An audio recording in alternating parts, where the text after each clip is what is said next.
Seri 2 Pedang Kayu Harum. Petualang Asmara. Cerita, Ho Ping Hu. Audiobook, novel silat. Bab 8. Seperti telah diceritakan di bagian depan, 5 tahun yang lalu, ketika Kun Leong berusia 15 tahun dan dia pergi ke Qinlingshan mencari ayah bundanya, dan hanya bertemu dengan Chia Giokeng, putri tunggal keluarga pendekar itu, karena pada waktu itu Chia Keng Hong dan istrinya sedang turun dan mereka justru pergi ke kota Lengkok, mengunjungi sahabat baik mereka, yaitu Yap Chong San suami istri. Dengan perasaan penuh harap dan gembira karena akan dapat berjumpa dengan sahabat-sahabat mereka, Chia Keng Hong dan istrinya, Si Biao Eng, memasuki kota Lengkok. Mereka berjalan kaki memasuki kota itu dengan wajah berseri gembira. Kalau orang melihat mereka sepintas lalu, tentu akan mengira bahwa mereka itu hanyalah 2 orang pelancong biasa saja karena tidak ada apa-apa yang menonjol pada diri mereka, kecuali bahwa mereka merupakan sepasang suami istri setengah tua yang tampan dan cantik. Chia Keng Hong sudah berusia 40 tahun, tampak gagah dan tampan, dengan kumis dan jenggotnya yang panjang, akan tetapi tidak terlalu panjang. Rambutnya digulung ke atas dan dibungkus sehelai kain kepala berwarna kuning. Tubuhnya masih tegap dan langkahnya seperti seekor harimau. Pakaiannya longgar dan sederhana, jubah yang panjang menyembunyikan pedang Siang Bok Kiam yang terselip di pinggangnya. Pedang kayu harum ini pernah menggegerkan dunia Kangou belasan tahun yang lalu, baca cerita pedang kayu harum. Kalau ada yang dapat menduga bahwa dia pandai ilmu silat, agaknya hanya karena sepatunya, sepatu kulit yang tinggi, kuat dan biasa dipergunakan merantau. Istrinya, Si Biao Eng, masih tampak cantik jelita walaupun usianya sudah mendekati 40 tahun. Tubuhnya masih ramping padat, kedua pipinya belum diserang keriputan, masih halus putih dan agak kemerahan karena sehari itu dia berjalan kaki sampai jauh. Juga nyonya cantik ini tidak kelihatan membawa senjata. Siapa yang akan menyangka bahwa sabuk sutra putih yang dengan indahnya membelit pinggang ramping itu merupakan senjata maut yang belasan tahun lalu menimbulkan kengerian di dalam hati setiap orang lawan? Pakaiannya juga sederhana namun bersih dan tidak dapat menyembunyikan bentuk tubuhnya yang matang dan padat itu. Seperti suaminya, dia pun memakai sepatu kulit yang tinggi. Biarpun kenyataan bahwa suami istri ini melakukan perjalanan jauh berdua saja sudah menimbulkan dugaan bahwa mereka bukanlah orang-orang lemah, namun kiranya tidak akan ada orang yang pernah mimpi bahwa pria itu adalah pendekar sakti Chia Keng Hong yang lebih terkenal dengan julukan yang diberikan karena pedangnya, yaitu Siang Bok Kiam. Dan siapa yang akan mengira bahwa wanita cantik yang wajahnya berseri dan bibirnya selalu tersenyum itu adalah Si Biao Eng, yang di waktu masih gadis dahulu berjuluk Songbun Siuli, darah cantik berkabung. Nama julukan yang amat terkenal di kalangan kaum sesat. Pada waktu itu, kiranya tidak ada tokoh Kangou atau datuk kaum sesat yang lebih terkenal daripada Siang Bok Kiam Chia Keng Hong dan istrinya, Songbun Siuli Si Biao Eng. Bahkan Qinlingpai yang sebetulnya hanya sekumpulan penduduk dusun pegunungan, karena diketuai dan dipimpin oleh Chia Keng Hong, menjadi amat terkenal dan disegani dunia Kangou. Sambil menoleh ke kanan kiri memandangi bangunan-bangunan di dalam kota Lengkok, Si Biao Eng berkata, sungguh banyak kemajuan terjadi di dalam kota ini. Hampir aku tidak mengenalnya lagi, padahal baru beberapa tahun kita tidak melihat Lengkok. Chia Keng Hong tersenyum. Kau kira baru berapa tahun? Jangan mimpi, sudah 15 tahun kita tidak pernah ke sini dan 15 tahun bukanlah waktu singkat, tentu saja banyak terjadi perubahan. Waktu berlalu dengan cepat sekali, tanpa terasa belasan tahun telah lewat. Betapapun juga, kemajuan di Lengkok mengagumkan dan aku yakin bahwa jasa Chong San dan Yan Chu dalam kota ini tidaklah kecil. Tentu saja. Mereka merupakan tabib-tabib yang terkenal di sini, agaknya tentu tidak ada seorang pun penduduk yang belum pernah mereka tolong. Kuharap saja putra mereka mewarisi kegagahan ayah bundanya sehingga tidak akan mengecewakan hati kita. Mengapa kita akan kecewa andai kata anak mereka itu tidak seperti yang kita harapkan? Si Biao Eng bertanya. Anak itu bukanlah kita, dan harapan kita belum tentu sama dengan harapan orang tuanya. Apa yang kita anggap tidak baik, belum tentu dianggap buruk pula oleh orang lain. Wah, istriku yang baik, lagi-lagi engkau berfilsafat. Keng Hong menggoda. Bukan filsafat. Kau tahu bahwa aku tidak suka akan filsafat muluk-muluk yang hanya menjadi permainan kata-kata kosong belaka. Yang kukatakan tadi adalah kenyataan. Telah menjadi kesalahan kita pada umumnya bahwa kita selalu digoda harapan-harapan akan sesuatu, ingin melihat sesuatu sesuai dengan yang kita kehendaki. Inilah salahnya maka seringkali kita mengalami puas dan kecewa. Kita tidak dapat menerima apa adanya sehingga tidak pernah tenang. Anak Chongsan itu, siapa namanya? Yap Kun Leong, masa kau lupa lagi? Oh ya, Kun Leong, seperti apapun dia, kita harus dapat menerima dan melihat dia seperti keadaannya, bebas dari prasangka dan harapan kosong. Ah, mana mungkin begitu, istriku? Dia bukan orang lain, dia calon mantu kita. Belum juga melihat orangnya, bagaimana sudah hendak memastikan bahwa dia calon jodoh Giokeng? Kita harus melihatnya dulu, apa sekiranya cocok kalau dijodohkan dengan anak kita. Selain itu, kita pun harus menanyakan pendapat dua orang anak yang bersangkutan itu pula. Hem, apa maksudmu? Biao Eng memandang suaminya. Kalau kau terlalu memanjakan Kenji, bahkan dalam soal perjodohan, engkau hanya akan merusak hidupnya. Apakah yang kau katakan ini? Mari kita bicarakan hal ini dulu sebelum kita bertemu Chongsan dan Yanchu. Sudahlah, istriku. Perlukah kita bertengkar setelah tiba di tempat ini? Kita bicarakan urusan jodoh perlahan-lahan. Tidak bisa. Harus sekarang kita bicarakan lebih dulu. Aku mau ketegasan dalam hal ini, itu di sana ada warung, kita berhenti dulu di sana. Tenanglah, ingat akan kandunganmu, Kang Hong memperingatkan. Engkau sih yang bicara tidak beres. Hal ini tidak ada sangkut pautnya dengan ini, apalagi baru 2 bulan. Semua gara-gara engkau. Mereka memasuki warung dan memilih tempat duduk di sudut, jauh dari tamu lainnya. Setelah hidangan yang mereka pesan disediakan, mereka bicara bisik-bisik namun kelihatan serius sekali. Semua salahmu. Sampai bingung memikirkan bagaimana harus memberitahukan Giokeng. Dia sudah 15 tahun dan akan mempunyai adik. Betapa terlambatnya. Dan aku sudah tua. Salahmu. Suara Biao Eng mengandung isak tertahan. Kenapa hanya aku saja yang salah? Bukankah hal ini akibat perbuatan kita berdua? Sudahlah, istriku. Perlukah hal seperti ini dibuat cekcok? Engkau masih muda. Siapa bilang engkau sudah tua? Engkau masih patut mempunyai anak 5 orang lagi. Ngacau. Biao Eng membentak dan mendelik, akan tetapi melihat suaminya yang tercinta itu tersenyum-senyum, perlahan-lahan kemarahannya mereda dan kedua pipinya menjadi merah. Tidak perlu kau bingung, Kenji tentu akan menarik kegirangan kalau mendengar akan mempunyai seorang adik yang sudah bertahun-tahun diinginkannya. Sebetulnya aku pun tidak hendak membicarakan hal kandungan. Aku sudah menerimanya sebagai anugerah Tuhan, akan tetapi engkau sih, membawa-bawa dalam persoalan perjodohan Giokeng. Apakah engkau akan berkeras kepala mengambil keputusan tentang perjodohan anak kita tanpa mempedulikan perasaan hatinya sendiri? Kang Hong menarik napas panjang.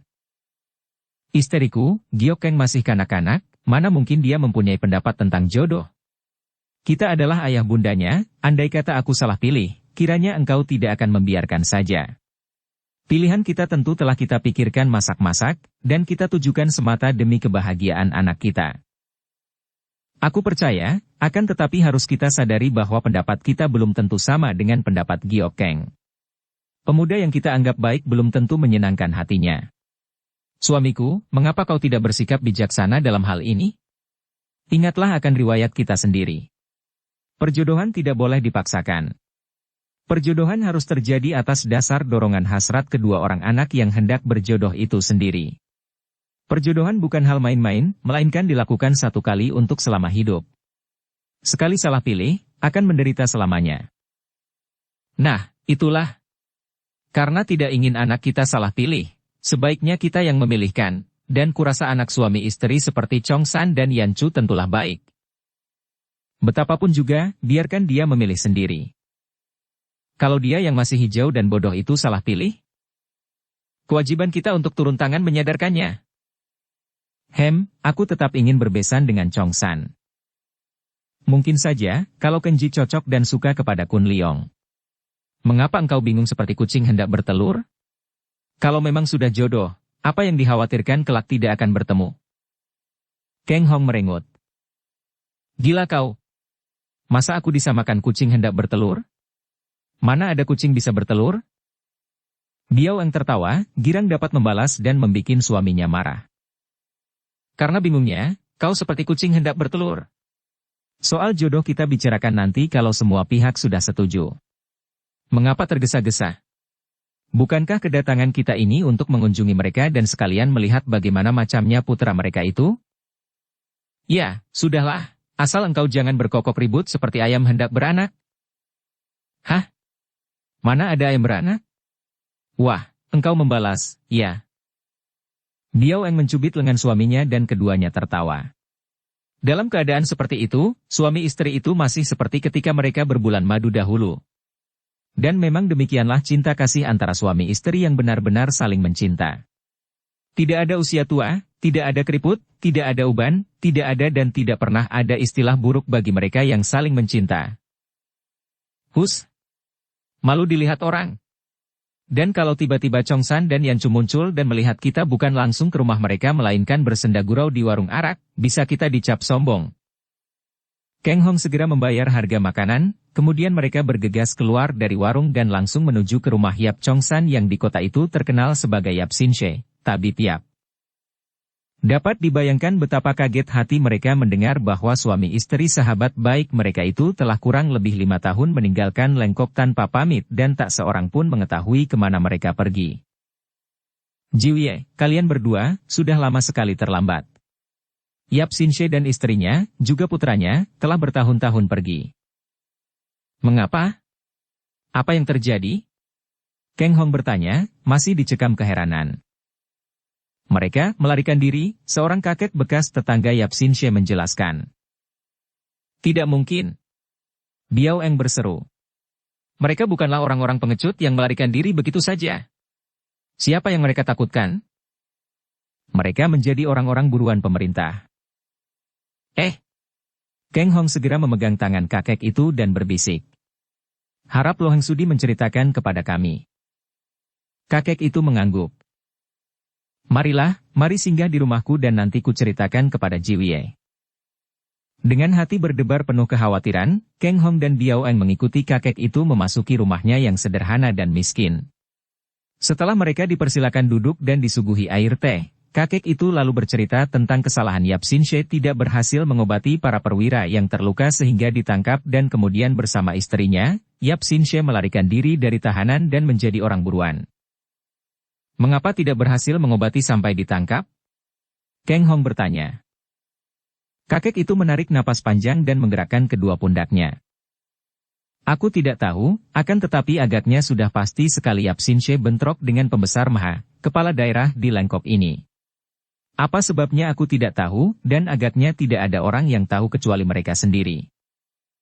Dan putranya?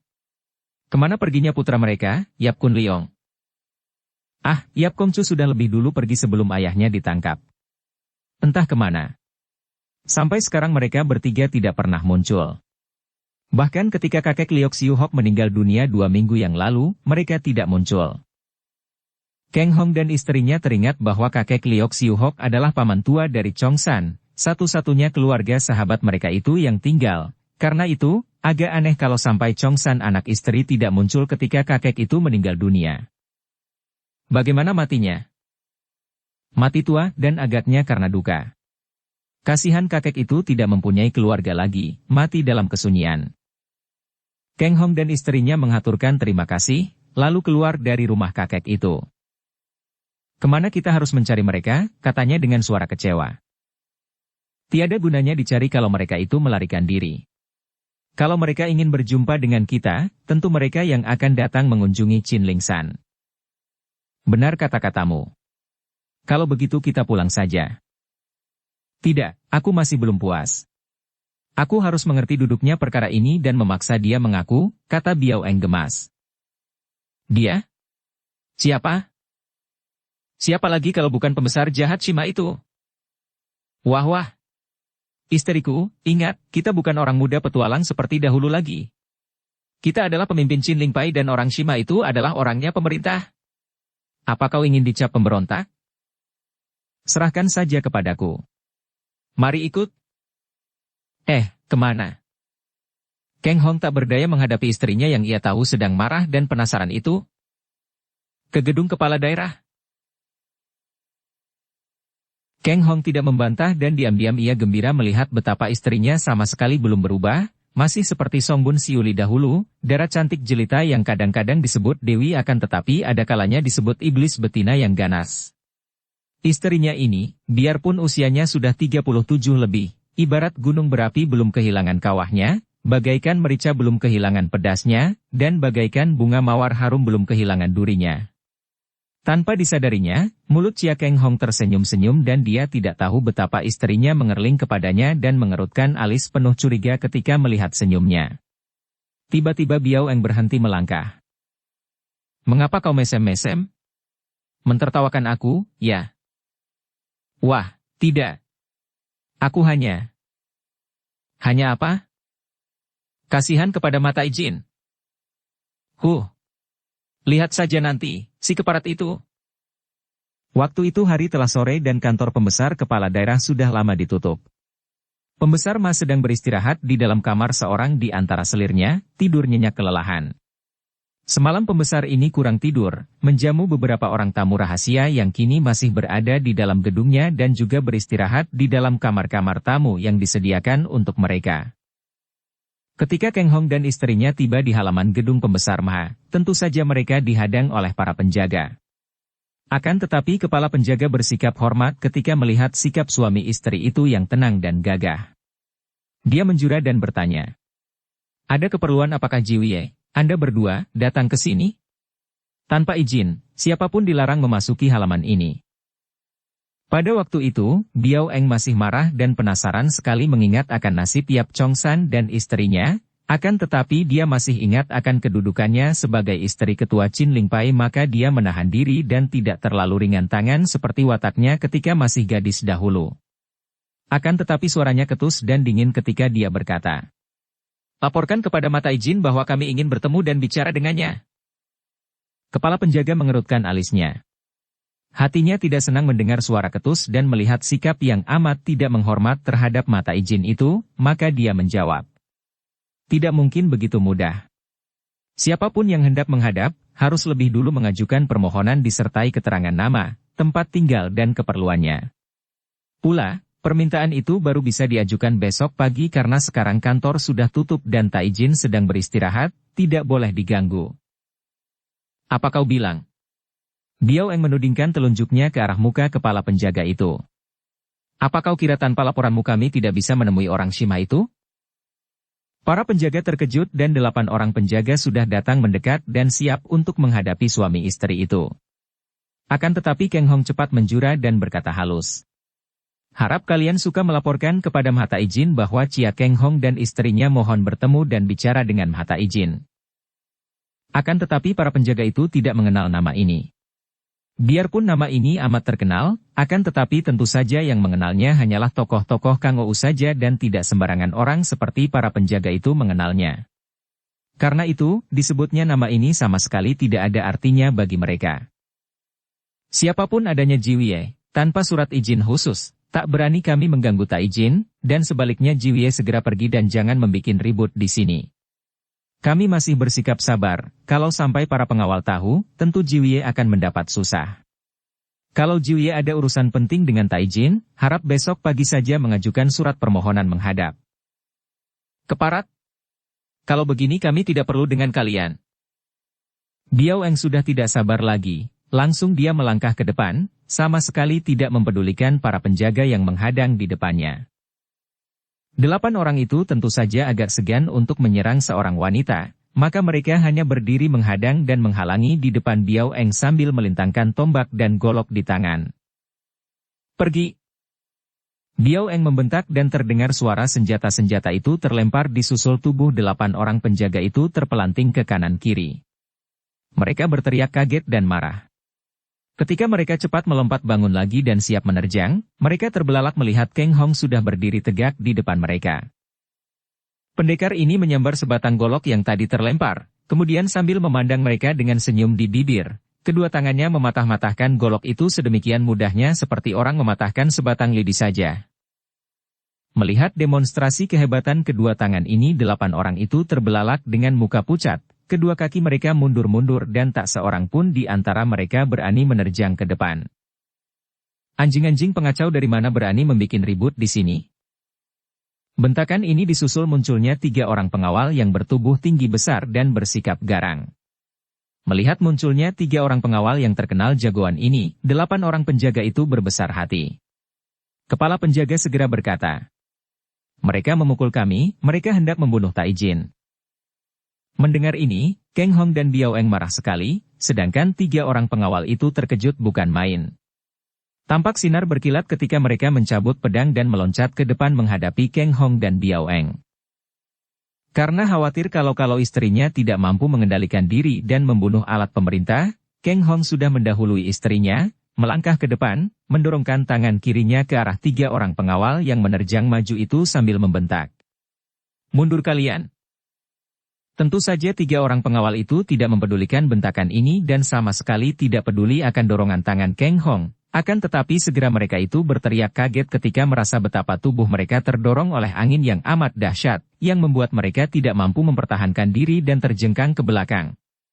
Ketika mereka merangkak bangun dan memandang, ternyata kedua orang suami istri itu telah lenyap. "Hei, kemana mereka?" tanya mereka. "Celaka, mereka memasuki gedung," jawab para penjaga yang tadi hanya memandang dengan mata terbelalak. "Hayo kejar!"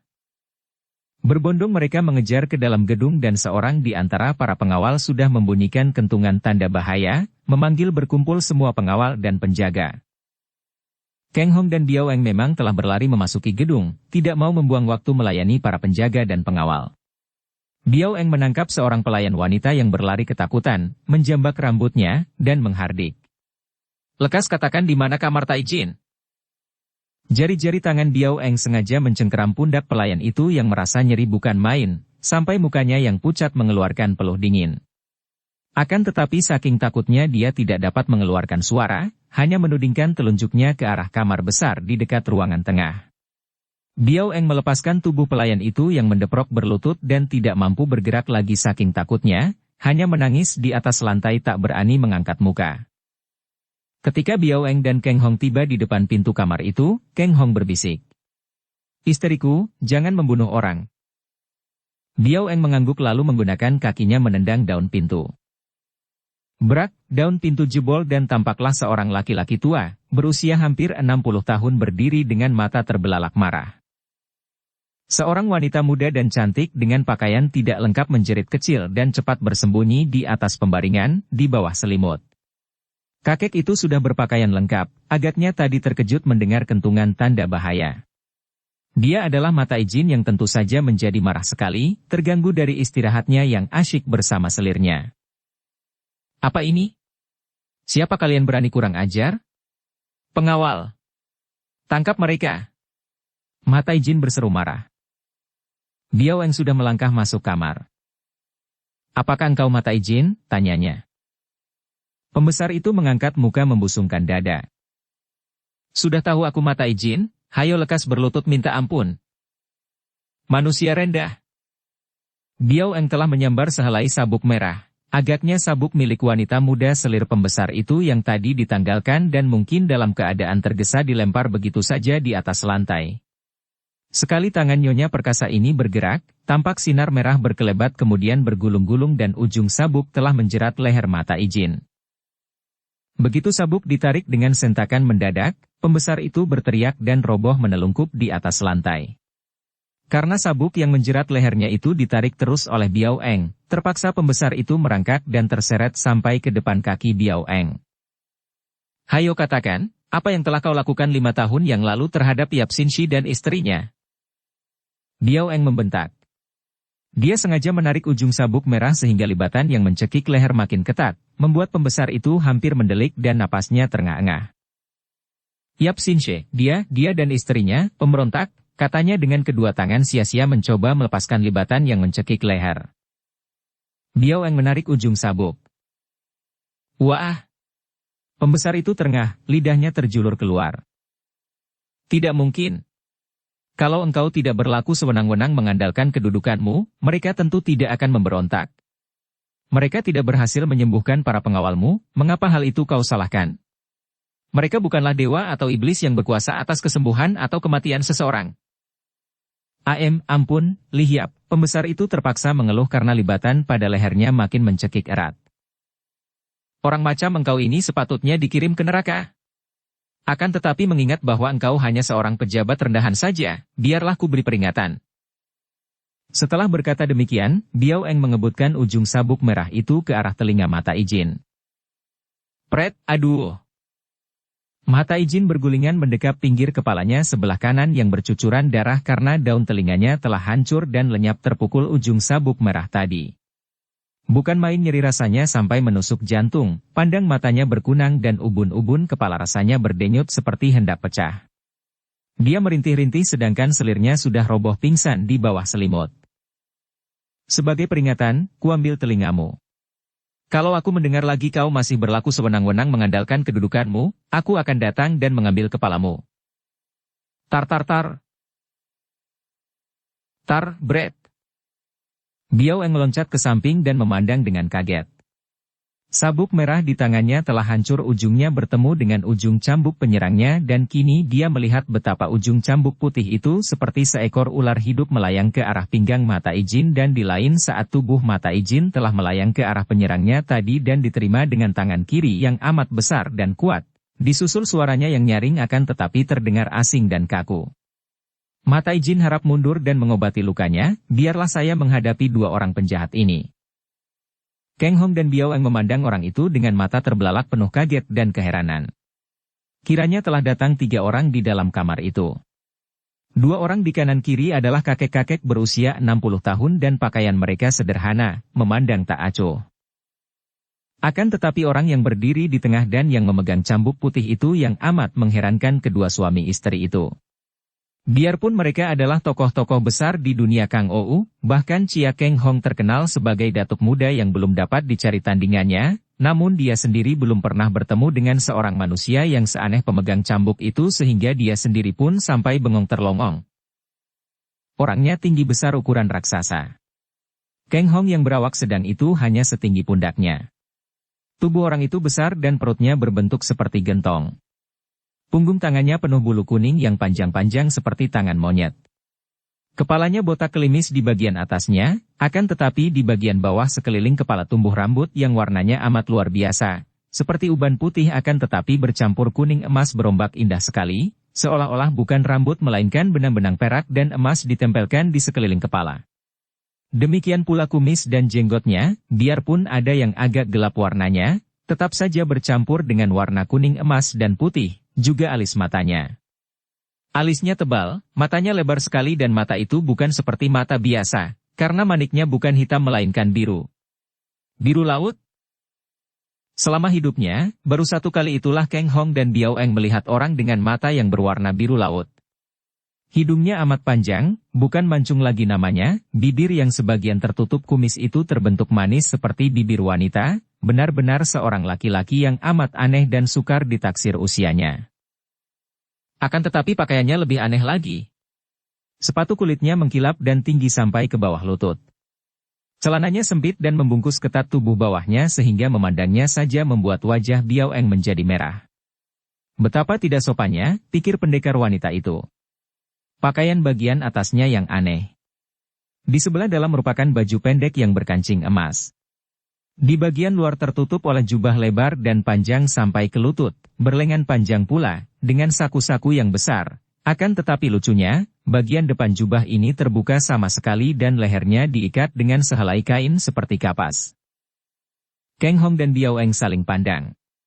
Mereka pernah mendengar dongeng bahwa di beberapa tempat sebelah selatan orang-orang geger mengabarkan adanya seorang manusia asing yang aneh, yang kabarnya datang dari tempat yang amat jauh dari seberang lautan. Manusia, biadab, yang pakaiannya aneh-aneh, rambutnya ada yang putih, ada yang kuning dan ada pula yang coklat atau biru, matanya juga bermacam-macam warnanya. Akan tetapi tadinya mereka menganggap kabar itu kosong dan seperti dongeng tentang iblis dan setan saja untuk menakuti anak. Anak atau orang yang penakut. Akan tetapi kini mereka berhadapan dengan seorang yang bahkan keanehannya jauh melampaui dongeng yang pernah mereka dengar. Laki-laki asing itu memandang Kang Hong dan Biao Eng dengan sinar mata penuh selidik, kemudian terdengar dia bertanya. Siapakah Anda berdua yang berani mati mengganggu seorang pembesar pemerintah? Kang Hong mewakili istrinya, melangkah maju dan menjawab. Kami tidak mengganggu seorang pembesar, karena urusan kami tidak ada hubungannya dengan pemerintah, melainkan urusan pribadi. Orang Sima itu telah berlaku sewenang-wenang terhadap saudara kami. Karena itu kami perlu memberi hajaran agar dia lain kali tidak lagi berani mengandalkan kedudukannya dan bertindak sewenang-wenang. Kami tidak ada urusan dengan kalian. Sepasang mata biru itu berkilat dan wajah yang kemerahan itu berseri. Sepasang pendekar, ya. Bagus sekali, ingin kami berkenalan dengan kalian. Karena ucapan itu dikeluarkan dengan lidah asing, maka Biao Eng sudah salah menduga. Dalam istilah Kang Ou, kalau dua orang berkepandaian tinggi berhadapan, maka kata-kata berkenalan dapat juga diartikan tantangan mengadu kepandaian, karena yang akan dikenal bukan orangnya melainkan ilmunya. Maka dia sudah membentak. Iblis bermata biru. Siapa takut menghadapi tantanganmu? Akan tetapi Kang Hong yang sudah melihat pembesar Shimha yang menjadi biang keladi malapetaka yang menimpa keluarga Yap Chong San telah dihukum oleh istrinya, tidak menghendaki urusan berlarut-larut dan timbul permusuhan antara mereka berdua dengan pemerintah, telah menggandeng tangan istrinya dan berkata, "Mari kita pergi dari sini." Biao Eng sadar kembali ketika merasa tangan suaminya menggandengnya. Dia menekan kemarahannya dan tidak membantah. Sambil bergandeng tangan suami istri ini melangkah keluar dari dalam kamar itu, tidak mempedulikan tiga orang itu dan para pengawal yang berkerumun di luar kamar. Sahabat gagah, tunggu dulu. Suara asing itu berseru dan tangannya diulurkan ke depan seperti hendak mencegah suami istri itu pergi. Biarpun gerakan ini biasa saja, namun diam-diam Biao Eng dan Kang Hong terkejut juga karena ada sambaran angin yang dahsyat dari tangan itu. Namun angin pukulan ini bukan merupakan serangan, melainkan lebih merupakan ujian, karena tangan itu tidak menampar atau memukul, melainkan mencengkeram untuk memegang lengan Kang Hong.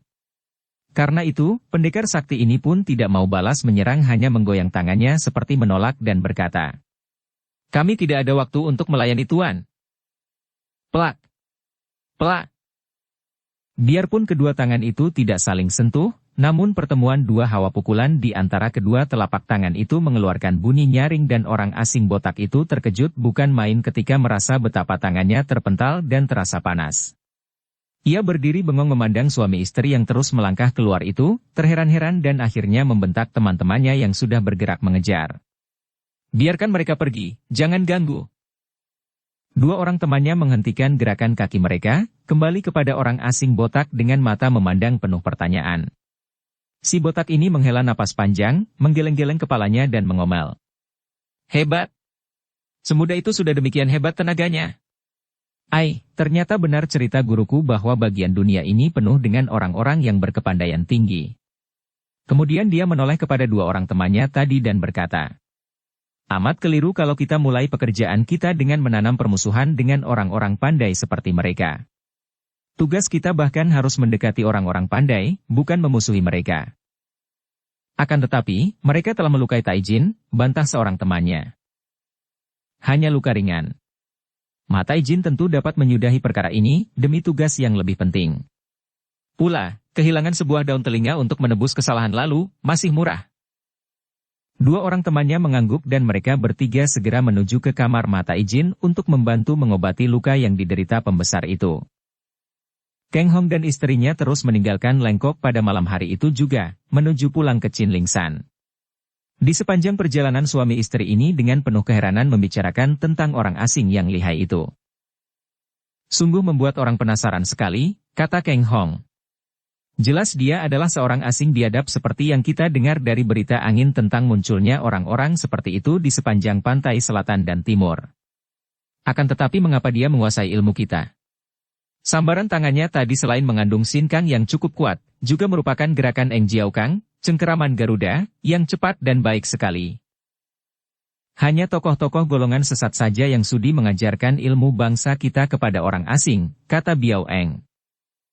Belum tentu, kata pula suaminya. Kau lihat tadi selain gerakannya lihai, ilmu cambuknya juga hebat, sikapnya amat baik, tidak kejam dan tidak pula kasar. Kalau dia termasuk anggota kaum sesat, tentu dia tidak akan demikian mudah saja membiarkan kita pergi. Agaknya sudah banyak terjadi perubahan di dunia Kang Ou. Sudah terlalu lama kita mengubur diri di dalam kesunyian di puncak Chinlingshan. Sebaiknya kita menggunakan kesempatan ini, dalam perjalanan pulang singgah di tempat tokoh-tokoh Kang Ou yang kita kenal, selain mendengar tentang keadaan Kang Ou, juga mencari keterangan tentang di mana adanya Yap Chong San, istrinya, dan putranya. Memang sebaiknya begitu. Sekarang ini kesempatan terakhir bagiku karena beberapa bulan lagi, dengan seorang bayi mana aku mampu bepergian lagi sebelum dia berusia 2-3 tahun? Demikianlah. Kedua suami istri itu melakukan perjalanan ke Chinlingpai dengan beberapa kali berhenti dan singgah di rumah tokoh-tokoh Kang Ou yang mereka kenal. Akan tetapi mereka kecewa sekali karena tidak ada seorang pun di antara para kenalan itu yang tahu di mana adanya Yap Chong San dan istrinya. Betapapun juga, mereka berdua sudah mendengar jelas akan perubahan di dunia Kang Ou pada waktu itu. Mereka mendengar bahwa kini muncul 5 orang datuk kejam sesat yang sepak terjangnya mengerikan, tidak saja menjaga dunia kaum sesat, bahkan seringkali mengacau dunia Kang Ou dan merobohkan banyak orang gagah. Mereka itu adalah Bantok Choaong Ou Yang Kok, Siang Tok Moli Buleng Chi, Kui Eng Nio Chu Ang Finio, Hek Bin Tian Sin, Malaikat Muka Hitam, Low Ek Bu, dan seorang lagi yang hanya dikenal namanya akan tetapi belum pernah ada yang bertemu dengannya yang terkenal julukannya saja, yaitu Toat Beng Hoatsu, kakek ajaib pencabut nyawa. Mendengar penuturan para tokoh Kang Ou yang menceritakan kepada mereka akan kelihayan 5 orang datuk kaum sesat ini, timbul keinginan di hati Keng Hong dan terutama Biao Eng untuk bertemu dengan mereka dan mencoba kesaktian mereka. Keinginan seperti ini memang wajar dimiliki oleh ahli-ahli seperti mereka, bukan keinginan menundukkan dan menjagoi, melainkan keinginan untuk mengukur kepandaian masing-masing. Namun Keng Hong mencegah istrinya dengan menyabarkan diri dan berkata bahwa tidak semestinya mereka yang telah memimpin sebuah partai seperti Chinlingpai merendahkan diri berkenalan dengan tokoh-tokoh yang dianggap jahat seperti iblis itu.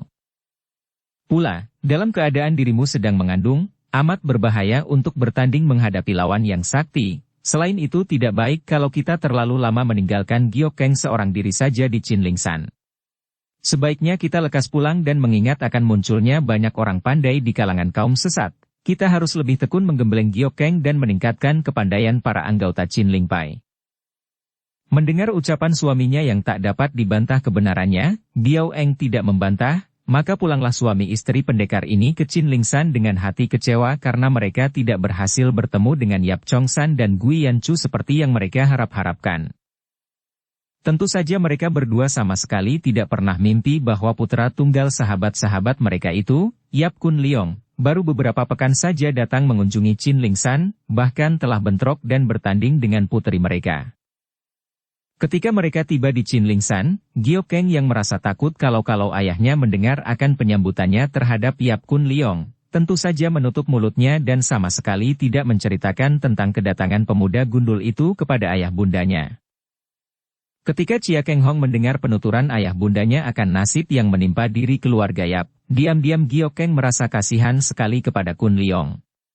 Kemudian dia mendengar tentang 5 orang datuk kaum sesat yang selain amat lihai juga kabarnya jahat seperti iblis. Maka dia merasa ngeri dan dengan tekun dia memperdalam ilmu-ilmunya di bawah bimbingan ayahnya sendiri. Selama hampir 3 tahun Dara yang telah berangkat dewasa ini berlatih dengan rajin sehingga dia hampir dapat mewarisi seluruh ilmu kepandaian ibunya dan hanya beberapa macam ilmu yang terlalu tinggi dan sulit saja yang belum dapat dia warisi dari ayahnya. Namun harus diakui bahwa untuk mencari tanding bagi Giok Keng di waktu itu, benar-benar bukan merupakan pekerjaan yang mudah. Chia Giok Keng telah menjadi seorang gadis berusia 17 tahun yang amat cantik jelita dan gagah perkasa. Adiknya lahir tak lama setelah ibunya pulang ke Chinlingshan sehingga pada waktu itu Chia Bun Hou telah menjadi seorang anak laki-laki berusia hampir 3 tahun, bertubuh sehat berwajah tampan dan berwatak gembira seperti encinya, kakaknya, ketika masih kecil. Dengan lahirnya adik laki-laki ini, berkuranglah sifat kemanjaan Giok Keng, apalagi karena dia kini sudah dewasa, dan yang tinggal kepada Dara ini hanya kekerasan hatinya yang diwarisi dari ibunya. Ayahnya seringkali memandang kagum karena melihat putrinya ini seolah-olah melihat istrinya ketika masih gadis. Begitu persis wataknya. Maka diam-diam Keng Hong suka merasa khawatir sendiri. Biarpun watak istrinya tidak jahat, namun andai kata istrinya itu tidak saling mencinta dengan dia dan kemudian menjadi istrinya yang cinta dan setia, andai kata istrinya itu tetap berkecimpung di dalam dunia kaum sesat, agaknya istrinya akan memiliki kekerasan yang mengerikan, dapat terjerumus ke dalam watak yang kejam. Yang lebih menggelisahkan hati Chia Keng Hong, dan menambah kerut di wajahnya adalah sikap Giok Keng yang sama sekali tidak mengacuhkan tentang perjodohan. Padahal usianya sudah 17 tahun. Sedikit pun Dara itu tidak mau mendengar kalau orang tuanya bicara tentang perjodohan, dan berkelebat pergi dengan marah kalau mendengar usul dan bujukan orang tuanya agar dia segera menentukan pilihan untuk menjadi jodohnya. Aku tidak ingin kawin. Harap ayah dan ibu jangan bicara tentang itu-itu saja. Muak aku mendengar tentang kawin. Pernah dia berkata demikian kepada ayah bundanya yang hanya dapat saling pandang dengan melongo. Nah, lihat. Betapa dia manja dan membawa kehendak sendiri. Keng Hong mengomel. Sabarlah, suamiku. Kalau memang dia belum ingin, apakah kita harus memaksanya? Chia Keng Hong hanya dapat menarik napas panjang dan diam-diam dia makin merasa rindu kepada Chong San dan Yan Chu, ingin sekali dia dapat bertemu dengan mereka yang hilang tak tentu rimbanya itu untuk membicarakan tentang jodoh anak mereka. Pada suatu hari lewat tengah hari keadaan di Chinlingsan sunyi dan nyaman. Matahari yang bersinar terang tidak terhalang awan tebal seperti biasanya mendatangkan hawa yang hangat mengusir dingin yang biasanya membuat orang kedinginan. Kenyamanan hawa di siang hari itu dimanfaatkan oleh pendekar sakti Chia Keng Hong dan istrinya. Pada waktu itu, Chia Keng Hong telah berusia 40 tahun sedangkan istrinya sudah 37 tahun. Mereka berdua yang telah mendengar akan banyaknya tokoh kaum sesat yang lihai, biarpun makin tua mereka tidak pernah lalai untuk berlatih ilmu silat dan menjaga daya tahan tubuh dan kekuatan sinkang dengan bersamadi setiap hari. Pada siang hari itu pun mereka memanfaatkan hawa yang hangat nyaman dengan duduk bersamadi berdua di dalam kamar mereka. Putra mereka, Bun Hou, sedang tidur di dalam kamarnya sendiri yang berdekatan dengan kamar mereka, sedangkan Giok Keng, seperti biasa di saat seperti itu, sedang berlatih seorang diri di Lian Butia, ruangan berlatih silat, yang berada di samping rumah. Pada waktu itu, para penduduk dusun di lereng puncak Chinlingsan yang juga dikenal sebagai anggota-anggota Chinlingpai, telah mendapat latihan keras sehingga tingkat kepandaian mereka memperoleh kemajuan pesat selama 3 tahun ini. Pada siang hari itu, sebagian dari mereka bekerja di sawah ladang, dan sebagian pula ada yang berlatih di bawah pohon-pohon rindang. Seperti yang diajarkan oleh pimpinan mereka, para anggota ini berlatih berpasangan, baik laki-lakinya, wanitanya, maupun anak-anaknya. Gerakan mereka cepat-cepat dan terutama kaum dewasanya, mereka memiliki sinkang yang kuat yang merupakan ilmu khas dari para anggota Chinlingpai. Untuk para anggota ini, Chia Keng Hong menurunkan ilmu silatnya yang ampuh dan lihai sekali, yaitu Sanin Kun Hoat, ilmu silat awan gunung, dan menggembleng mereka dengan cara-cara bersamadi untuk menghimpun sinkang yang kuat. Istrinya, si Diao Eng, menurunkan ilmu meringankan tubuh yang disebut Hui Niao Choan In, burung terbang menerjang awan, sehingga rata-rata para anggota Chinlingpai memiliki kecepatan gerak yang mengagumkan. Gabungan ilmu dari suami istri pendekar ini yang masing-masing merupakan ilmu-ilmu pilihan yang tinggi nilainya, dikombinasikan dan menjadi landasan ilmu silat para anggota Chinlingpai. Tentu saja di samping ilmu ini, Keng Hong masih mengajarkan ilmu silat yang lebih tinggi, akan tetapi hanya kepada beberapa orang yang dianggapnya telah cukup matang ilmunya dan mereka ini berjumlah 11 orang merupakan anggota-anggota pimpinan atau murid-murid tertua. Betapapun juga, tidak ada seorang di antara mereka yang diwarisi 2 macam ilmu yang jarang tandingannya di dunia persilatan, yaitu Tai Kek Sin Kun dan Ti Kai Beng. Yang pertama adalah karena ilmu itu merupakan ilmu rahasia dari Kunlun Pai dan karena dia bukan murid Kunlun Pai, tentu saja dia tidak berani mengajarkan ilmu rahasia itu kepada orang lain. Yang kedua, Ti Kai Beng, adalah ilmu mujizat yang pernah diperebutkan para jagoan di dunia Kang Ou, baca cerita pedang kayu harum, dan di dunia ini hanya dia seorang yang memilikinya. Ilmu ini amat ganas, merupakan sinkang yang dapat menyedot habis tenaga sakti lawan, membuat lawan kehabisan tenaga, lumpuh bahkan bisa tewas. Kalau belum memiliki dasar yang amat kuat, berbahayalah memiliki ilmu ini. Karena itu, Kang Hong tidak berani menurunkan kepada orang lain, bahkan belum berani mengajarkan kepada putrinya sendiri karena dia menganggap putrinya belum kuat menerima ilmu mujizat itu. Pada siang hari itu, serombongan pemuda Qin Ling San sedang berlatih silat berpasangan, dipimpin oleh dua orang kakak beradik yang menjadi murid-murid kepala dari Qin Ling Pai. Mereka berdua ini adalah Kui Qintea, berusia 35 tahun, dan Kui Qinci, adiknya berusia 30 tahun. Keduanya adalah dua orang pemuda ketika Qin Ling Pai mula-mula berdiri, dan telah belajar ilmu silat cukup lama di bawah pimpinan Chia Kang Hong, maka boleh dibilang mereka adalah dua orang yang paling tinggi tingkat kepandaiannya di antara para anggota Qin Ling Pai. Kedua orang ini tidak pernah menikah dan hidup membujang di Qin Ling San, merupakan wakil-wakil dari ketua Qin Ling Pai, bersama 9 orang adik-adik seperguruannya, murid-murid kepala yang kesemuanya berjumlah 11 orang itu. Dengan penuh ketekunan kedua orang ini mewakili ketua mereka mengawasi para pemuda sebanyak 15 orang yang sedang berlatih di siang hari itu. Tiba-tiba kedua orang saudara Kui ini terkejut ketika mendengar suara orang tertawa, juga para pemuda yang sedang berlatih berhenti bersilat dan menoleh ke arah dua orang kakek berjenggot panjang yang tertawa-tawa dan tahu-tahu telah berada di dekat mereka. Yang mengejutkan kedua orang saudaraku itu adalah karena hadirnya dua orang kakek ini sama sekali tidak mereka ketahui dan hal ini saja sudah membuktikan bahwa dua orang tua itu bukan orang sembarangan. Hahaha, nama Qin Ling Pai dan ketuanya memang setinggi awan, akan tetapi mengapa para anggotanya hanya begini saja? Seorang di antara mereka, kakek yang mukanya merah berkata sambil menyeringai lebar. Ah, Angkui, setan merah. Tentu saja karena mereka ini tentu hanya orang-orang rendahan dari Qin Ling Pai. Betapapun juga kurasa orang Qin Ling Pai bukan dewa-dewa yang berkepala 3 berlengan 6 dan pandai terbang. Hahaha. Para anggota Qin Ling Pai itu adalah pemuda-pemuda yang biarpun sudah banyak digembleng selain ilmu silat juga kesabaran, tetap saja naik darah mendengar ucapan-ucapan yang nadanya mengejek itu. Dua orang di antara mereka tak dapat menahan kemarahan lagi, meloncat ke depan dua orang kakek itu sambil berteriak hampir berbareng. Orang tua sombong, berani engkau menghina Qin Ling Pai? Kalau kau menantang, terimalah seranganku. Dua orang muda itu segera menerjang dengan pukulan keras ke arah kedua orang kakek itu dan dua orang bersaudara Shi Kui tidak sempat lagi mencegah mereka.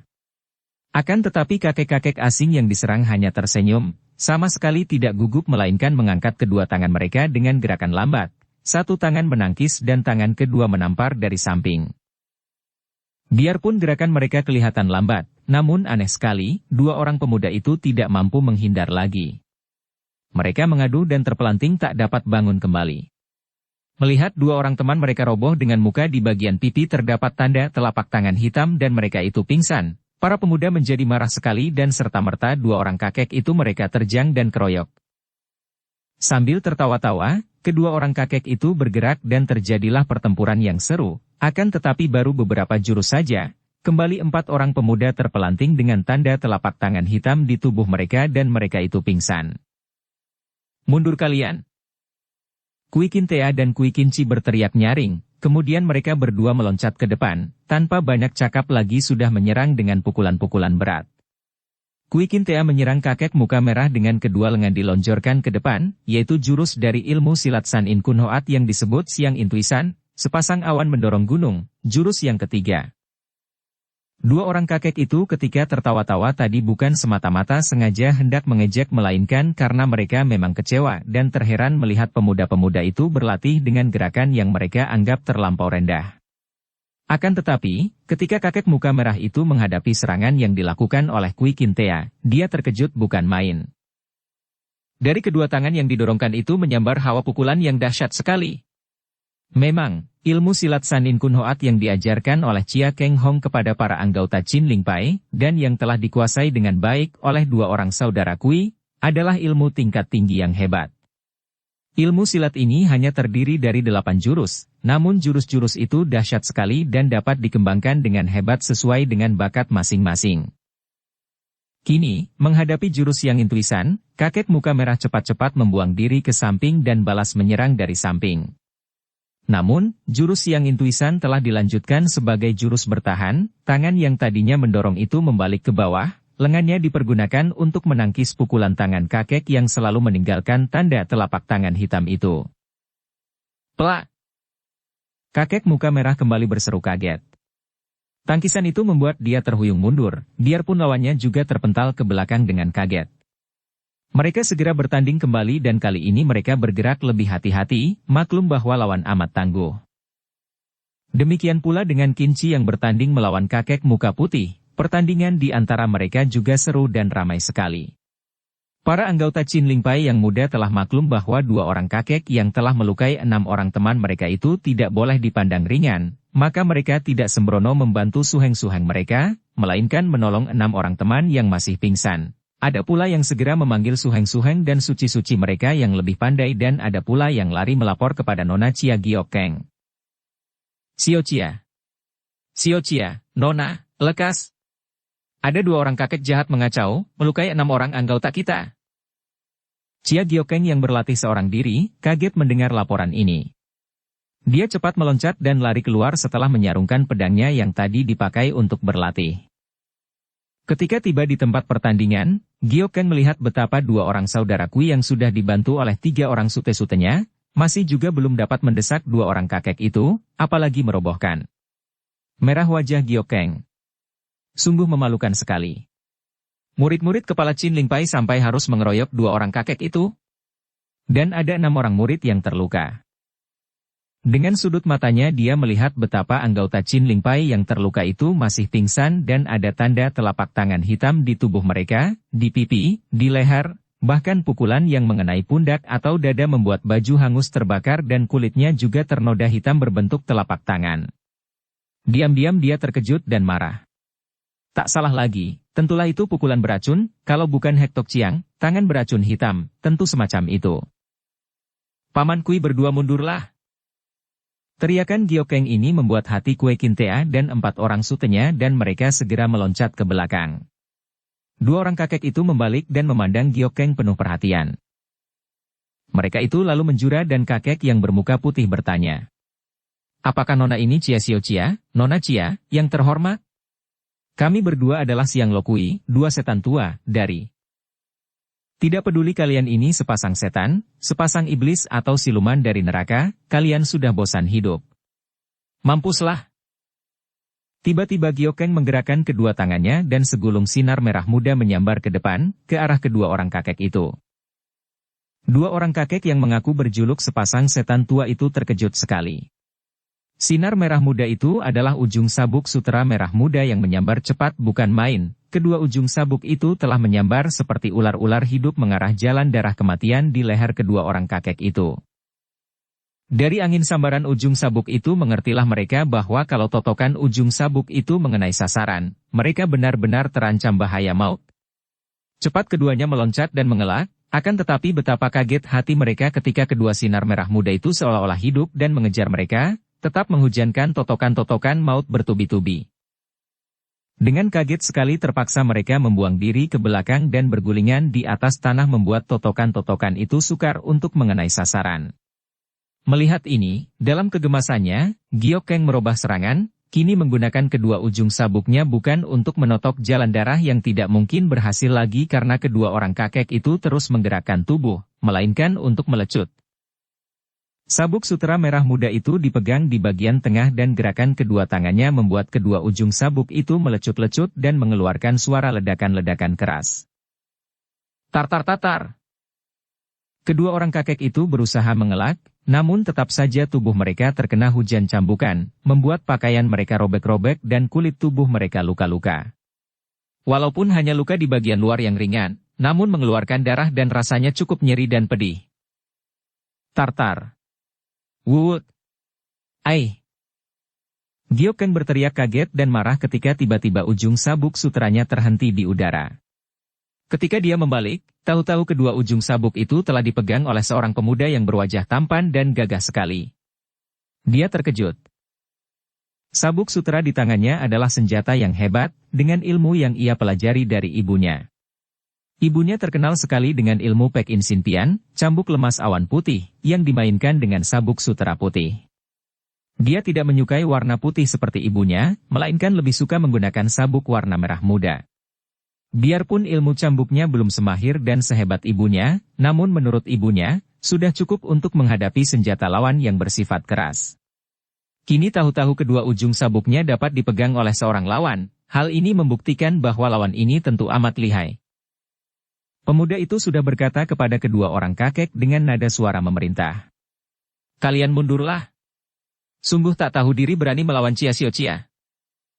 Setelah kedua orang kakek itu mundur, pemuda itu menjura kepada Giokeng dengan sikap menghormat sekali sambil berkata dengan wajah berseri, bibir tersenyum dan suara halus.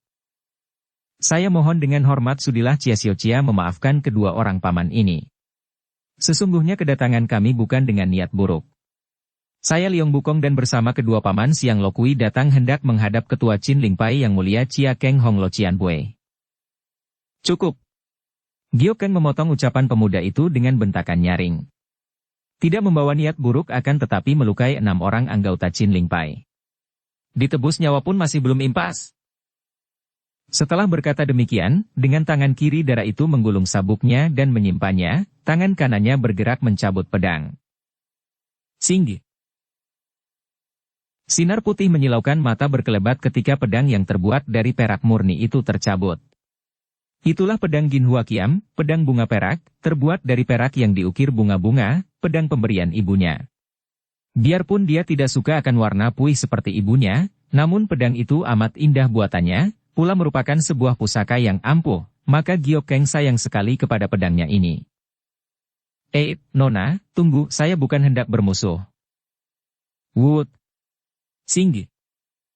Sinar putih itu menyambar laksana kilat dan andai kata tidak dielakkan cepat-cepat oleh pemuda yang mengaku bernama Liong Bukong itu, tentulah leher itu akan terbabat putus dan kepala dengan wajah ganteng itu akan berpisah dari tubuhnya. Liong Bukong terpaksa harus berloncatan ke kanan dan kiri, ke atas dan 2 kali terpaksa menggulingkan tubuhnya ke atas tanah, terus dikejar sinar putih menyilaukan mata itu. Nanti dulu, Nona. Bret. Ujung lengan baju yang dipakai pemuda itu terbabat buntung. Nyaris tangannya yang buntung. Serat. Pemuda itu mencabut sebatang pedang yang mengeluarkan sinar kebiruan dan terpaksa menggunakan pedangnya menangkis. Tringgi, ceranggi, teranggi. Bunga api berpijar-pijar ketika berkali-kali 2 batang pedang itu bertemu di udara. Giokeng merasa betapa telapak tangannya panas dan pedangnya tergetar, tanda bahwa selain lawan memiliki sinkang yang kuat, juga pedangnya yang bersinar biru itu adalah sebatang pedang yang baik dan hebat pula.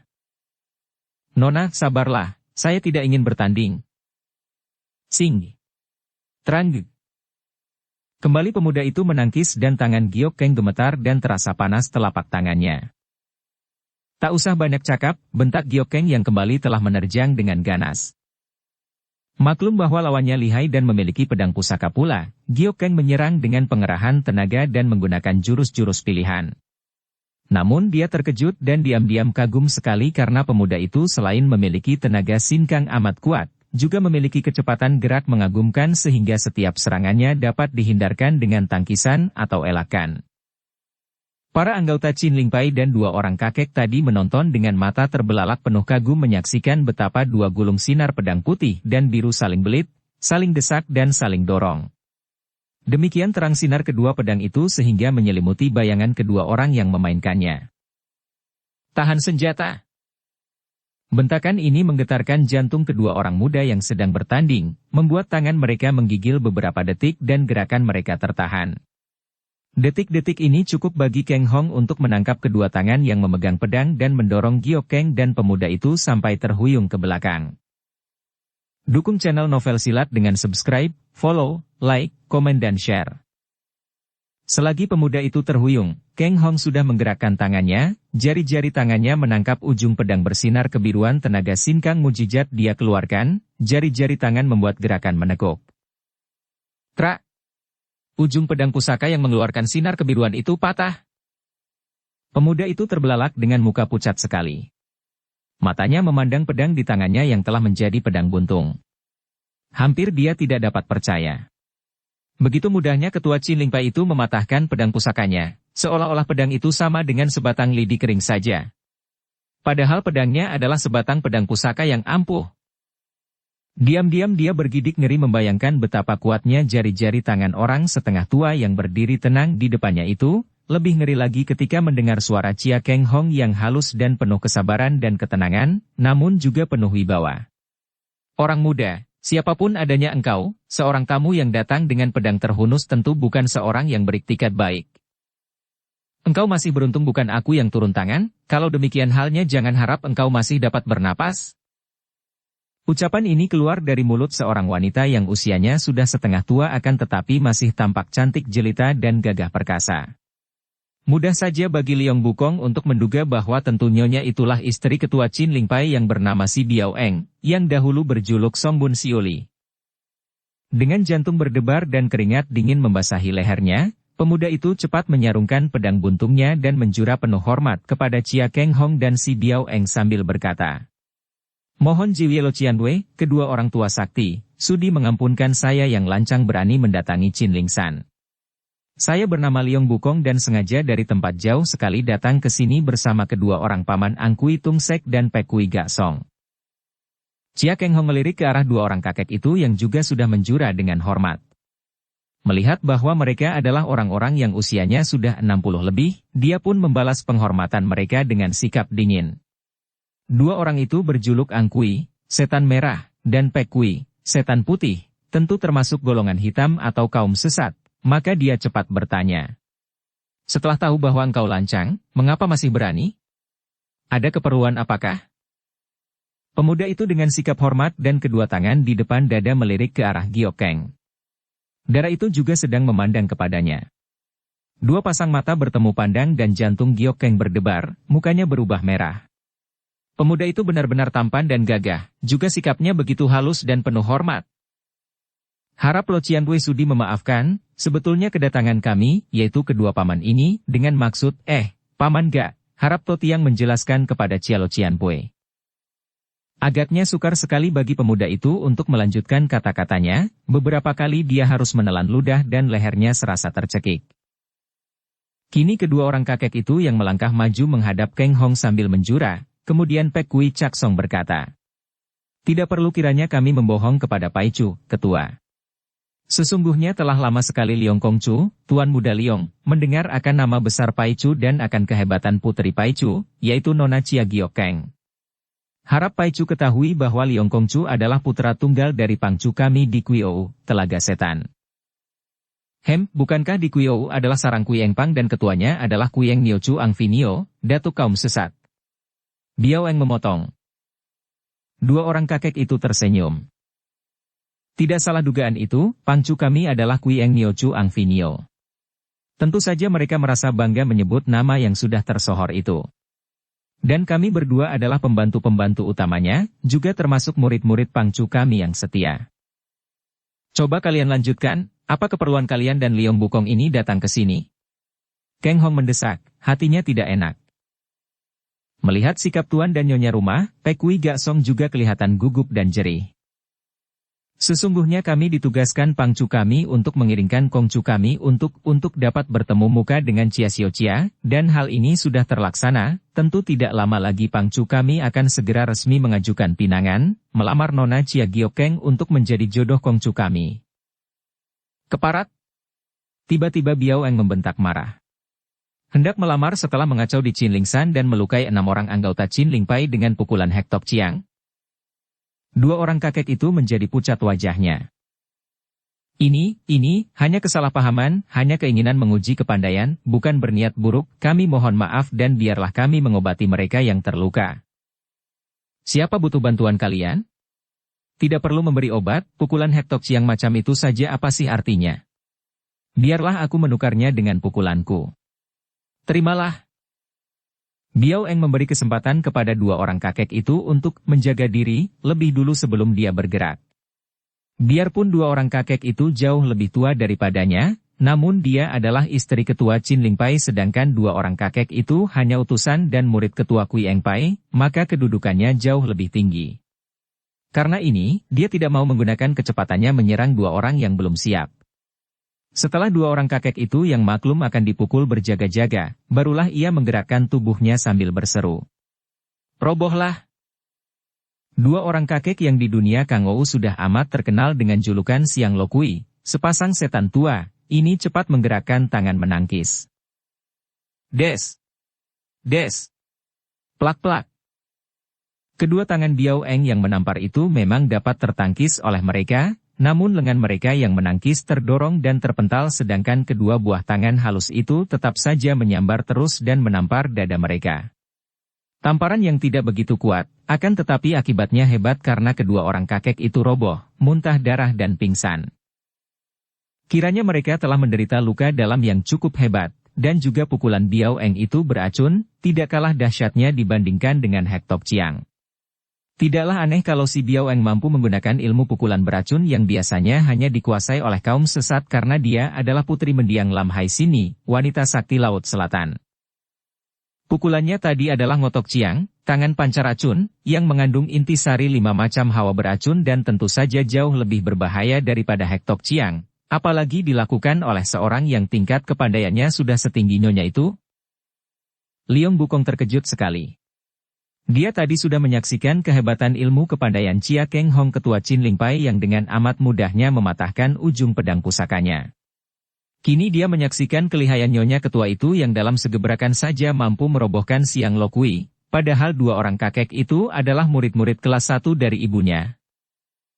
Pemuda yang amat cerdik ini tidak memperlihatkan perasaan menyesal di mukanya, bahkan dia menjura kepada si Biao Eng sambil berkata, "Hukuman bagi kedua paman yang lancang ini memang sudah sepantasnya. Saya menghaturkan terima kasih kepada Lo Cianpui yang telah menghajarnya dan mengampuni nyawa mereka." Biarpun Bukong mengambil sikap sabar, sopan dan manis budi, namun dalam pandangan Chia Keng Hong, pemuda itu amat tidak menyenangkan, maka dia pun berkata, "Sudahlah, bawa mereka pulang dan jangan sekali-kali berani menginjakkan kaki di daerah Chinlingshan. Adapun soal jodoh, tidak perlu lagi dibicarakan dan tidak perlu datang meminang karena bagaimanapun juga, kami tidak suka berbesan dengan golongan hitam. Nah, pergilah." Bukong merasa betapa jantungnya seperti ditusuk oleh kekecewaan dan putus harapan. Sudah lama dia mendengar akan kecantikan putri ketua Chin Ling Pai, dan setelah bertemu dengan orangnya, apalagi setelah menyaksikan kelihayan Giok Keng, sekaligus dia tergila-gila dan jatuh cinta. Akan tetapi dia pun tahu bahwa kedua orang tua darah itu menentang keras. Kembali pemuda itu menjura dan berkata, "Maafkan saya, Jiwie Lo Cianpui. Saya mengaku bahwa kami bertiga telah lancang, mudah-mudahan saja kelak saya akan dapat menghadap Jiwie dalam keadaan yang lebih baik dan menyenangkan. Selamat tinggal dan sekali lagi terima kasih atas semua pelajaran yang kami terima." Dia menjura, membungkuk, mengempit tubuh kedua orang kakek yang masih pingsan, kemudian turun dari puncak sambil berlari cepat. Semua orang, termasuk Chia Keng Hong, si Biao Eng, dan Chia Giok Keng, memandang dengan hati kagum. Pemuda itu benar-benar lihai. Setelah mengobati luka ke-6 pemuda akibat pukulan Hek Tok Chiang, Keng Hong dan anak istrinya kembali ke dalam rumah. Setelah berada di dalam, Keng Hong berkata kepada puterinya, "Nah, kau lihat sendiri betapa tidak baiknya bagi seorang dara yang sudah dewasa kalau tidak segera menikah. Tentu banyak godaan dan penolakan-penolakan hanya akan mendatangkan permusuhan." "Ayahmu benar, anakku. Sebaiknya kalau engkau segera menentukan pilihan hatimu dan mendapatkan jodoh." Giok Keng cemberut. "Ayah dan ibu tentu akan memaksaku, soal jodoh tak perlu dibicarakan lagi karena aku tidak mau. Dalam penolakan lamaran ayah dan ibu bertindak tanpa persetujuanku, tentu kelak ayah dan ibu pun akan menerima lamaran orang tanpa mengajukan persetujuanku pula. Karena itu, aku tidak mau menikah." Keng Hong dan istrinya saling pandang dan Keng Hong berkata agak keras, "Tentu saja kita tolak lamaran seorang pemuda dari golongan hitam itu.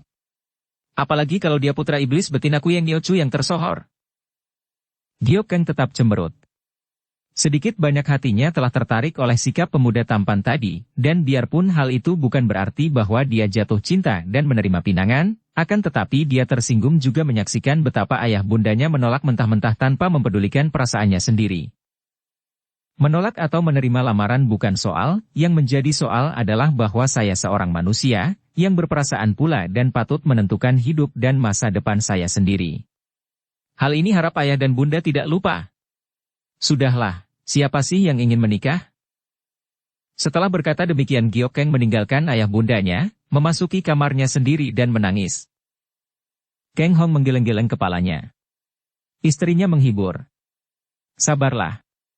Dia baru berusia 17 tahun, belum lenyap sama sekali sifat kekanak-kanakannya. Kekanak-kanakan apa?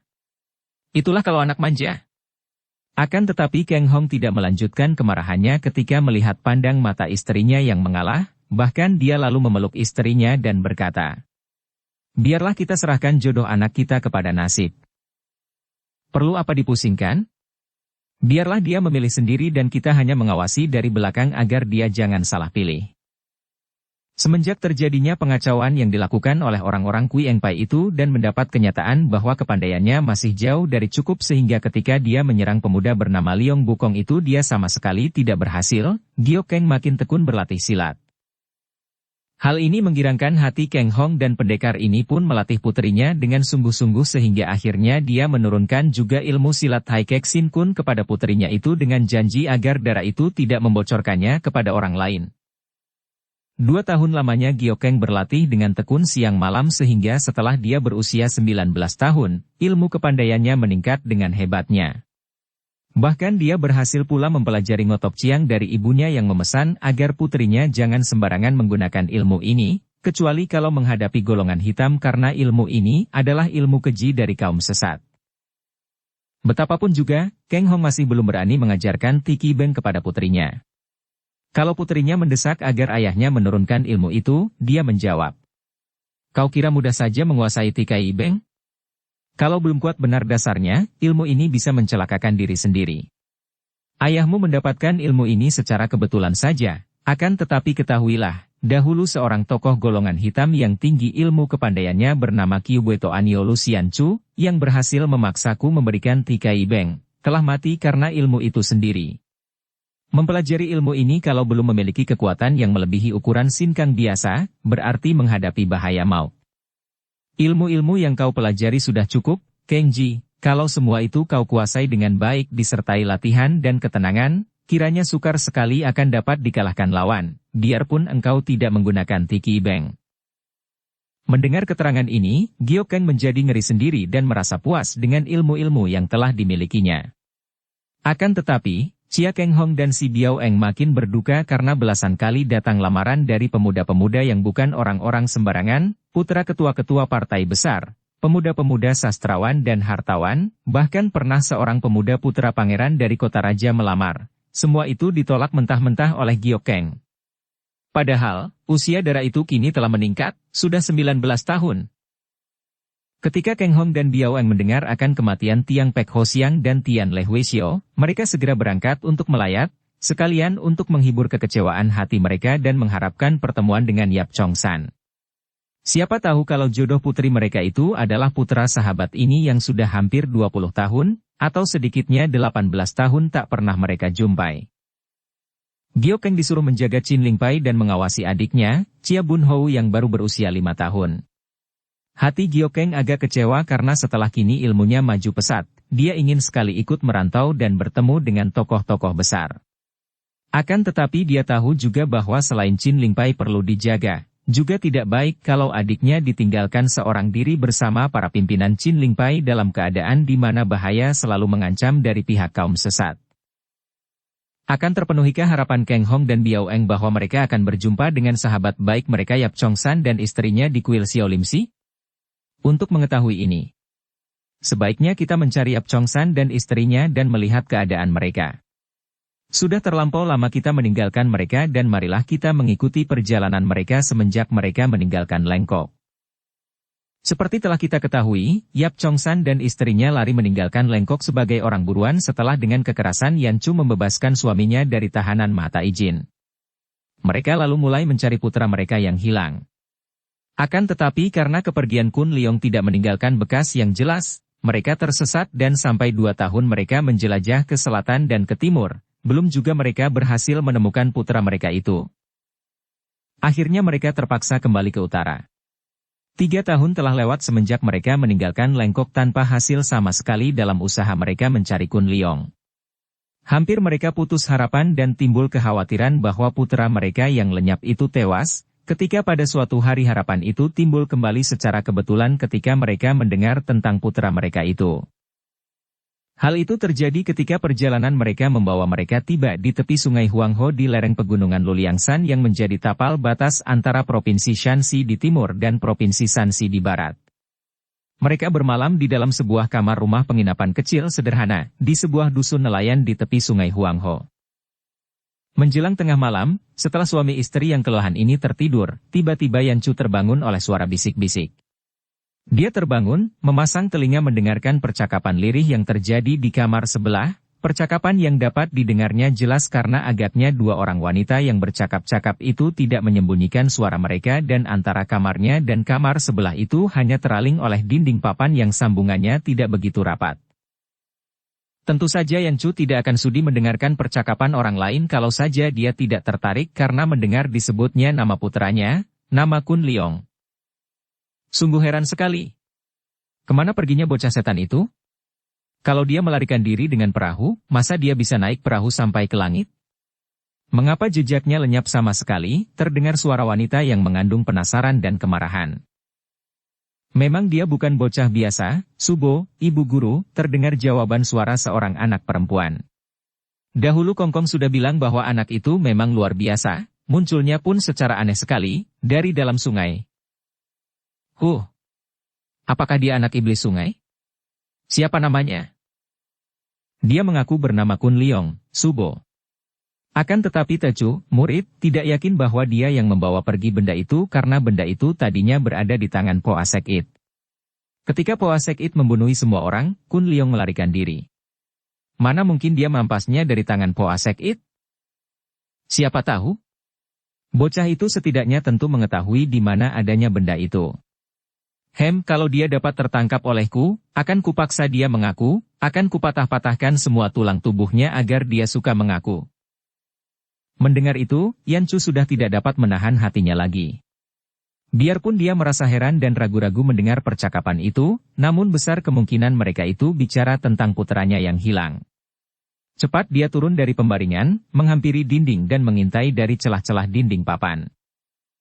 Dilihatnya dalam kamar sebelah itu seorang wanita berusia 40 tahun lebih, bertubuh pendek, cantik manis akan tetapi matanya menyinarkan kekejaman dan bentuk mulutnya selalu menyeringai seperti orang mengejek, rambutnya panjang, sedang duduk di kursi berhadapan dengan seorang anak perempuan berusia kurang lebih 11 tahun yang bersikap pendiam dan berwajah cantik dan dingin.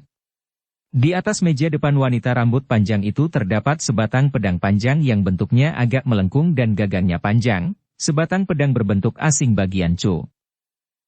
Yanchu menduga bahwa tentu wanita itu bukan orang sembarangan maka dia pun bersikap hati-hati sekali. Melihat suaminya masih tidur pulas, dia berindap keluar dari dalam kamarnya, kemudian menyelinap keluar rumah penginapan yang sunyi karena semua orang telah tidur, dengan ringan tubuhnya mencelat ke atas genteng dan dia membuka genting tepat di atas kamar sebelah tadi. Sebagai penjagaan, sebelum keluar kamarnya Yanchu sudah menyambar pedangnya. Akan tetapi, pada saat dia membuka genting, tiba-tiba dari bawah menyambar sinar hijau dengan kecepatan kilat ke arahnya. Yanchu terkejut tetapi tidak menjadi gugup. Dia sudah meloncat ke belakang dan berjungkir balik. Ketika dia turun lagi dan berdiri di wuungan genting rumah itu, terlihat bayangan berkelebat dan tahu-tahu wanita pendek berambut panjang tadi telah berada di depannya, berdiri dengan sebatang pedang panjang melengkung yang berkilauan di tangannya. Yanchu menjadi marah sekali, apalagi ketika teringat betapa wanita ini mengancam untuk mematahkan semua tulang di tubuh putranya dan memaksanya mengaku.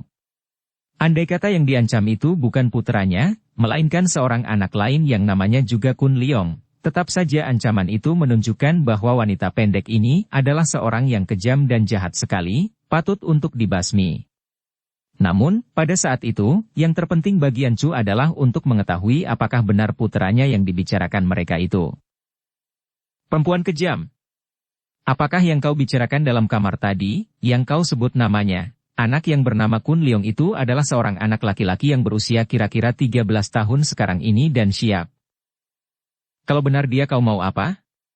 Wanita itu balas bertanya dan mulutnya makin mengejek. Tapi benarkah dia? Wajahnya tampan, matanya lebar, kepalanya bundar dan dahinya lebar, alisnya seperti golok, hidungnya mancung. Benarkah dia Yap Kun Leong? Perempuan lancang, kau telah berani melakukan pengintaian. Kau tidak mengenal Siang Tok Moli Buleng Chi? Yan Chu tentu saja sudah mendengar nama datuk kaum sesat ini selama perantauannya mencari Kun Leong. Akan tetapi pada saat itu dia tidak mempedulikan semua hal kecuali persoalan di mana adanya putranya. Tidak peduli kau siapa, akan tetapi benarkah Yap Kun Leong yang kau bicarakan tadi? Sinar mata wanita pendek itu mengeluarkan kilat kemarahan. Namanya sudah tersohor di seluruh jagat sebagai seorang datuk dari daerah selatan. Tidak ada orang Kangou yang tidak menjadi gentar mendengar namanya, apalagi bertemu dengan dia. Dan perempuan ini sama sekali tidak peduli. Perempuan bosan hidup. Kalau benar dia itu Yap Kun Leong, kau mau apa? Mau apa? Membunuh engkau yang mengancam dia. Di mana dia sekarang? Hihihihi, lagamu seperti jagoan sendiri. Aku pun sedang mencari dia. Engkau siapakah? Aku ibunya. Yan Chu sudah marah sekali, dicabutnya pedangnya dan tanpa banyak cakap lagi dia sudah menubruk maju, mengirim serangan kilat dengan tusukan ke arah dada lawan. Hihihik, ibunya. Bu Lengci, wanita itu terkekeh dan mengelak cepat sambil membabatkan pedang panjangnya dari samping. Sing. Pedang samurai pedang model Jepang itu dipegang gagangnya dengan kedua tangan dan ketika dibabatkan cepatnya seperti kilat menyambar dan mengandung tenaga yang amat dahsyat. Tentu saja Yan Chu terkejut bukan main, karena sama sekali tidak menyangka bahwa datuk wanita yang tersohor ini benar-benar amat berbahaya. Dia sudah meloncat ke belakang untuk menghindarkan diri dari sambaran pedang panjang, lalu bersiap menghadapi lawan tangguh ini. Kau ibunya? Hihihihi, kalau begitu kau harus mampus. Anakmu telah membuat jengkel hatiku. Bertandinglah dua orang wanita itu di atas genting, dan keduanya sama-sama terkejut sekali, lebih-lebih Siang Tok Moli Bu Lengci.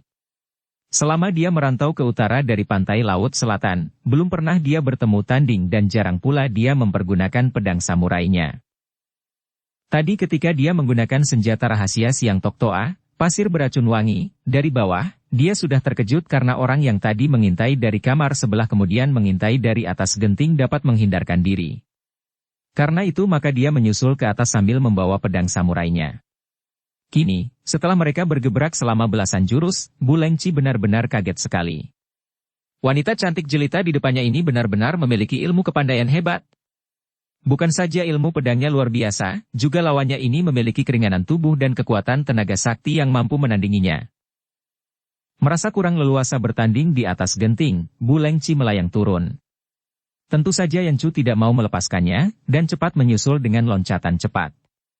Kini mereka berhadapan di atas tanah, di sebelah belakang rumah penginapan itu, dan saling memandang di bawah sinar bulan sepotong yang mendatangkan cahaya penerangan remang-remang. Siapakah engkau? Bu Lengci membentak, tertarik juga untuk mengenal siapa adanya lawan tangguh ini. Aku ibunya Yap Kun Leong. Ketahuilah, perempuan iblis, bahwa aku adalah Gu Yan Chu. Istri dari Yap Chong San. Engkau tentu tidak mengenal kami, karena kami bukan golongan iblis kaum sesat yang suka malam melintang berbuat kejam mengandalkan kepandaian yang tidak seberapa seperti engkau. Hihihihi, sombong. Mampuslah engkau. Bu Lengci kembali menerjang, samurainya membentuk gulungan sinar yang lebar dan panjang, digerakkan dengan kedua tangannya. Terang. Cering. Yan Chu merasa betapa telapak tangannya yang memegang pedang tergetar. Diam-diam dia harus mengakui bahwa wanita iblis yang tersohor sebagai seorang di antara datuk-datuk kaum sesat yang bermunculan di waktu itu, yang bertubuh pendek dan berpedang panjang ini benar-benar amat tangguh. Maka dia pun mengerahkan tenaga dan memutar pedangnya dengan cepat. Yan Chu adalah seorang wanita perkasa. Biarpun dia tahu bahwa lawannya tangguh, namun untuk berteriak memanggil suaminya dia merasa malu karena berteriak minta bantuan bukanlah kelakuan seorang gagah. Tiba-tiba pedang dan samurai kembali bertemu dan menempel untuk beberapa detik lamanya, karena Bu Lengci mempergunakan kekuatan kedua lengannya, pedang Yan Chu agak tertindih dan saat itu dipergunakan oleh Bu Lengci untuk menggerakkan kepalanya. Rambutnya yang panjang menyambar ke arah Yan Chu seperti ribuan ekor ular menyerang. Yan Chu terkesiap dan cepat dia menarik kembali pedangnya, melempar tubuh ke belakang dan berjungkir balik. Sambil membalikkan tubuhnya yang berpoksai, bersalto, 3 kali di udara, pedangnya menyambar untuk melindungi dirinya. Cering! Pedangnya bertemu dengan samurai yang kini dipegang dengan tangan kanan sedangkan pada detik itu, tangan kiri Bulengci yang jari-jarinya merupakan jari baja telah menusuk ke arah dada dengan maksud menembus dada itu dan merogoh jantung seperti yang biasa dia lakukan terhadap para korbannya. Ih! Yancu cepat menggulingkan tubuhnya ke kanan, terus bergulingan di atas tanah untuk membebaskan diri dari serangan itu. Wut! Yancu menahan jeritnya ketika merasa betapa dadanya sebelah kanan sakit sekali. Kiranya dia telah disusul oleh serangan pasir beracun wangi yang dilepas dari jarak dekat. Biarpun Yancu telah bergulingan sambil memutar pedangnya, tetap saja ada sebagian dari siang Toksoa yang mengenai dadanya. Seketika kepalanya pening, matanya berkunang dan ketika dia meloncat berdiri, tubuhnya terhuyung. Hihihihi, sayang sekali kau harus mampus. Bulengci sudah meloncat maju, mengayun samurainya ke arah pinggang Yancu. Sing, terang. Yancu dalam keadaan pening itu masih dapat menangkis dengan tangan karena tubuhnya menggigil kedinginan akibat pasir beracun itu dan tenaganya berkurang, apalagi karena dia memang kalah tenaga, pedangnya terpental dan terlepas dari pegangannya. Sementara itu, pedang samurai sudah menyambar lagi ke arah lehernya. Terang. Bulengci meloncat ke belakang ketika samurainya ditangkis oleh sebatang mopit, pena bulu, yang membuat lengannya tergetar. Kiranya Yap Chongsan yang telah menyelamatkan istrinya, Chongsan cepat memegang lengan istrinya, dan berbisik. Mundurlah, cepat telan obat penawar. Hihihi, agaknya ini suaminya, ya? Hahaha, tidak ada obat penawar untuk melawan Siang Toksoa dari Siang Tok Moli Bulengci. Istrimu akan mampus, dan engkau juga. Mendengar nama ini, Yap Chongsan terkejut. Tadi dia terbangun oleh suara pertandingan yang lapat-lapat dan terkejut ketika tidak melihat istrinya rebah di sampingnya dan pedang istrinya tidak tampak. Cepat ia berpakaian dan melompat keluar sambil membawa sebatang moupit yang menjadi senjatanya yang ampuh.